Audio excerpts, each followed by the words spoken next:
តាចេះហៅសួស្តីអ្នកទាំងអស់គ្នាវិលមកកាន់ការចែករំលែកភាសាចិនរបស់ខ្ញុំជាថ្មីម្ដងទៀតនៅថ្ងៃនេះ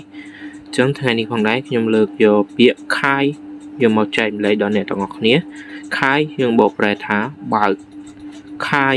បើកខាយមិនខាយមិន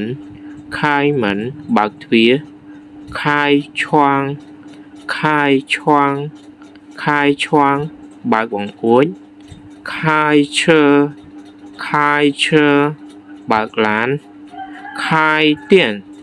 开店开店បើកហាង开心开心开心រីករាយ开朗开朗开朗រស់រាយ开始开始开始ចាប់ផ្ដើម开玩笑开玩笑开玩笑លេងសើច